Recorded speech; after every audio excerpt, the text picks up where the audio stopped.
Parents, when did your child's partner win you over? I was never excited about the idea of my daughter dating. When she left for college, I thought I had at least a few years before I would have to meet some boyfriend and pretend to like him. But only 3 months in, she brought home Ethan. Ethan was exactly the type of guy I never imagined for my daughter. He was lanky, had messy hair that looked like it had never seen a brush, and said dude way too much. He was polite, but there was something about his laid-back attitude that rubbed me the wrong way. My daughter was always responsible, focused, and had big plans for the future. Ethan, on the other hand, seemed like he just coasted through life without a care in the world. I tolerated him, but just barely. For months, I kept my conversations with him as short as possible. I answered with nods and grunts, never giving him much to work with. If he asked me a question, I gave a one-word answer and then went back to pretending to read something on my phone. No matter how much I tried to keep my distance, he never seemed bothered by it. He always smiled, acted like we were already close, and kept showing up at my house with that same easygoing attitude. Then came the family dinner. My wife cooked a big meal, Ethan came over, and we all sat down to eat. Everything was going fine until my wife and daughter realized they had forgotten something for dessert. They decided to run to the store to grab it, leaving me alone in the house with Ethan for the first time ever.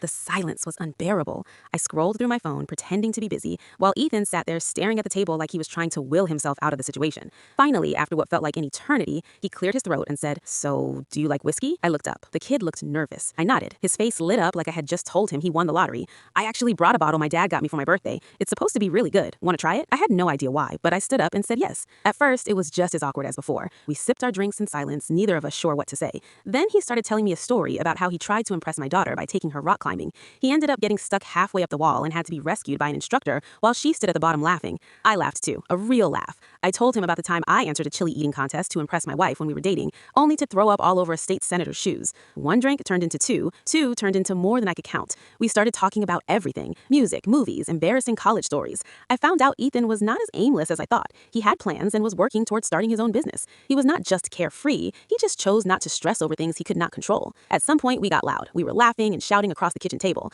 By the time my wife and daughter came back, we were completely drunk, singing along to an old rock song neither of us knew the words to. My wife looked completely unimpressed. My daughter stood in the doorway staring at us like we had lost our minds. Ethan grinned at my wife and said, "Ma'am, I love your cooking." That was it. I lost it. That night changed everything. I stopped tolerating Ethan and actually started liking him. Now he's like a second son to me. I still don't know exactly how it happened, but somehow over a few drinks and a ridiculous conversation, he won me over. And honestly, I'm glad he did.